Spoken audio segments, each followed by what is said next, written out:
तो बेटा इस क्लास में हम आपको हाइब्रिडाइजेशन के बारे में बताते हैं। हाइब्रिडाइजेशन होता क्या है। आप ये कह सकते हो कि हम डिफरेंट एटॉमिक ऑर्बिटल को इंटरमिक्स करके एक अच्छी क्वालिटी का ऑर्बिटल बनाए जो ज़्यादा स्टेबल हो, उसकी स्टेबिलिटी ज़्यादा हो, वो ज़्यादा प्रॉपर्टी को क्या करता हो, एक्सप्लेन करता हो, तो उसको भी हम हाइब्रिडाइजेशन बोल देते हैं। बट जो इसकी डेफिनेशन देखी जाती है वो डेफिनेशन ये होती है, the intermixing atomic orbital, the intermixing atomic orbital belonging to the same atom with different energy. The intermixing of atomic orbital belonging to the same atom with different energy.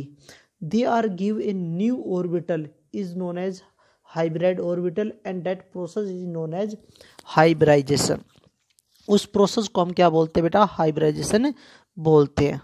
तो बेटा but इस class में हम आपको किसी भी molecules के centre atom पे हाइब्रिडाइजेशन को कैलकुलेट करने का तरीका बताते हैं कि किसी भी मॉलिक्यूल्स के सेंटर एटम पे हाइब्रिडाइजेशन कैसे बताइए, ये कौन सी हाइब्रिडाइजेशन शो कर रहा है, ये कौन सी ज्योमेट्री शो कर रहा है। तो बेटा इस क्लास में हम मॉलिक्यूल्स की सेंटर एटम की हाइब्रिडाइजेशन और उस मॉलिक्यूल्स की क्या बताएंगे, ज्योमेट्री को एक्सप्लेन करेंगे। तो आपको यहाँ पर सामने एक फॉर्मूला लिखा दिखाई दे रहा होगा बेटा। उस फॉर्मूले की हेल्प से हम किसी भी मॉलिक्यूल्स के सेंटर एटम पे हाइब्रिडाइजेशन को कैलकुलेट कर सकते हैं। तो यहाँ पर जो फॉर्मूला है बेटा वो देखो, x equal to 1/2 bracket v dot E plus में M A minus C plus A. अब इनका मीनिंग क्या होता है वो मैंने साइड में लिख दिया बेटा, आप वहाँ से भी देख सकते हो, बट मैं फिर से बता रहा हूँ। वी ई का मतलब होता है valence electron of central metal atom. किसी मॉलिक्यूल्स के सेंटर एटम पे जो वैलेंस इलेक्ट्रॉन होते हैं उसको लिखेंगे यहाँ पर। एम ए का मतलब होता है मोनोवैलेंट एटम। मोनोवैलेंट एटम का मतलब होता है कि बेटा वो सराउंडिंग में, सेंटर एटम के सराउंडिंग में वो एटम या वो ग्रुप ऑफ एटम जिनके सिर्फ सिंगल इलेक्ट्रॉन को क्या कर रहा है, वो शेयर पेयर कर रहा है। जो सिंगल इलेक्ट्रॉन को क्या करता है, वो शेयर पेयर करता हो या म्यूचुअल शेयरिंग करता हो बेटा। अगर यहाँ पर बेटा सेंटर एटम के सराउंडिंग में डाईवैलेंट एटम हो, यहाँ पर हम बात करें मोनोवैलेंट एटम की, अगर सेंटर एटम के सराउंडिंग में डाईवैलेंट एटम हो तो बेटा उसकी वैल्यू यहाँ पर क्या रखेंगे, 0 रखेंगे। ध्यान रखना बेटा, डाईवैलेंट एटम की यहाँ पर जो वैल्यू रखते हैं वो क्या रखेंगे, 0। सी का मतलब होता है charge of cation of molecules, उस मॉलिक्यूल्स पे कितना पॉजिटिव चार्ज है, पूरे मॉलिक्यूल्स पे पॉजिटिव चार्ज कितना है। ए का मतलब होता है चार्ज ऑफ एनायन, उस मॉलिक्यूल्स पे कितना नेगेटिव चार्ज प्रेजेंट है बेटा। फिर इसमें जो x की वैल्यू आती है 2, 3, 4, 5, 6, 7। 2 का मतलब होता है sp, 3 का मतलब होता है sp2 और 4 का मतलब होता है sp3, 5 का मतलब होता है dsp3 या sp3d, 6 का मतलब होता है d स्क्वायर sp3 या sp3d स्क्वायर और 7 का मतलब होता है d क्यूब sp क्यूब बेटा। ये होती है इसकी वैल्यू। फिर आता है बेटा इनकी ज्योमेट्री। sp शो करता है लीनियर ज्योमेट्री को, sp2 शो करता है ट्राइगोनल को, sp3 शो करता है टेट्राहेड्रल को, dsp3 रिप्रेजेंट करता है बेटा ट्राइगोनल बाय पिरामिडल को, और 6 रिप्रेजेंट करता है बेटा ऑक्टाहेड्रल को, और ये वाला रिप्रेजेंट करता है पेंटागोनल बाय पिरामिडल। अब एक और इम्पोर्टेंट पॉइंट वो आपको एग्जाम्पल के हिसाब से मैं बताता चलूँगा। वैसे मैं आपको बता रहा हूँ इसमें जो इम्पोर्टेंट पॉइंट है बेटा, इसमें हमें पता कैसे चलेगा कि सेंटर एटम के पास लोन पेयर है या नहीं है। तो इसकी हेल्प से भी हम बता सकते हैं। अगर आपकी x की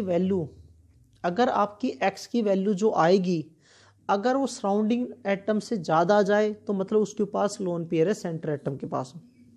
फिर से बता रहा हूँ बेटा, अगर जो आप x की वैल्यू कैलकुलेट करते हो किसी भी मॉलिक्यूल के सेंटर एटम पे, अगर x की वैल्यू सराउंडिंग एटम से ज़्यादा आ जाए, मतलब किसी एटम के सराउंडिंग कितने एटम प्रेजेंट है, और x के वैल्यू से ज़्यादा आ जाए, तो जितनी x की वैल्यू सराउंडिंग एटम से ज़्यादा आए उतने ही उसके ऊपर क्या होते हैं बेटा, लोन पेयर होते हैं। क्या होते हैं, लोन पेयर। वो तो चलो हम एग्जाम्पल के बेसिस पे भी आपको बताते चलेंगे। तो यहाँ पर हम कुछ एग्जाम्पल लेके चलते हैं। सबसे पहले लेके चलते बेटा, जैसे हमने ले लिया बेटा यहाँ पर SF6 ले लेते हैं एग्जाम्पल। और बेटा एक और इम्पोर्टेंट पॉइंट, कभी भी ध्यान रखना, कभी भी फ्लोरीन और हाइड्रोजन सेंटर एटम नहीं होगा। ध्यान रखना, ये कभी भी सेंटर एटम नहीं हो सकते। तो सेंटर एटम ऑलवेज वो एटम होगा जिसकी इलेक्ट्रोनेगेटिविटी क्या रहेगी, लो। तो सेंटर एटम की पहचान करने के लिए आप क्या करोगे, जिसकी इलेक्ट्रोनेगेटिविटी क्या होती है, लो होती है, वही हमारा क्या होता है, सेंटर एटम होता है। तो यहाँ पर हमारा सेंटर एटम होता है सल्फर। तो यहाँ पर एक्स की वैल्यू जब हम कैलकुलेट करते हैं, तो यहाँ पर जब हमें एक्स की वैल्यू को कैलकुलेट करते हैं तो सेंटर सल्फर के पास वैलेंस इलेक्ट्रॉन होते हैं बेटा कितने, 6।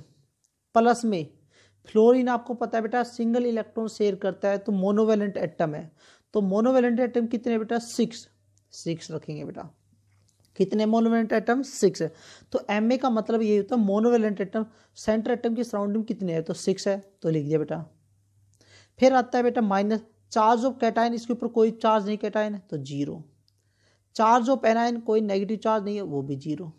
तो यहाँ पर जो हमारे पास एक्स की वैल्यू आएगी वो कितना आएगी, 6। अब 6 हमने देखा ये है बेटा, ये हाइब्रिडाइजेशन शो करेगा। तो ये हाइब्रिडाइजेशन शो कर रहा है तो कौन सी ज्योमेट्री बना रहा है, ऑक्टेडल। क्या बना रहा है, ऑक्टेडल। तो आपने देखा है बेटा ये कौन सी हाइब्रिडाइजेशन शो करेगा, d² sp3, और ऑक्टाहेड्रल ज्योमेट्री को क्या कर रहा है, रिप्रेजेंट कर रहा है। ऑक्टाहेड्रल ज्योमेट्री को क्या कर रहा है बेटा, रिप्रेजेंट कर रहा है। तो यहाँ पर तो हमें पता चल गया बेटा ये। अब देखो इसके एक्स की वैल्यू 6 आई और यहाँ पर सराउंडिंग एटम भी कितने बेटा, 6 है। तो मतलब इसके पास कोई भी लोन पेयर नहीं है, इसके पास कोई भी लोन पेयर प्रेजेंट नहीं है। आगे देखो बेटा, हम ले लेते हैं NH3 को, इसके पास निकालेंगे एक्स की वैल्यू। तो आपको पता है बेटा 1/2 नाइट्रोजन के पास होते 5 वैलेंस इलेक्ट्रॉन। कितने मोनोवेलेंट एटम है, 3। कोई चार्ज नहीं है, ना कैटायन है ना एनायन है। तो यहाँ पर एक्स की वैल्यू कितनी आ गई बेटा, 4 आ गई। अब एक्स की वैल्यू 4 आने का मतलब क्या हो गया बेटा, sp3 हाइब्रिडाइजेशन।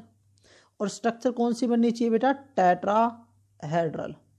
बट यहाँ पर देखो बेटा इसके सराउंडिंग में एटम कितने, 3, और एक्स की वैल्यू कितनी है, ये 4। तो मतलब 1 का डिफरेंस आ रहा है। तो इसके पास एक लोन पेयर होता है, और जहाँ पर लोन पेयर आ जाता है ना तो उसकी स्ट्रक्चर क्या हो जाती है बेटा, इरेगुलर आ जाती है। तो उसकी स्ट्रक्चर क्या बन जाती है बेटा, इरेगुलर ज्योमेट्री बना देता है।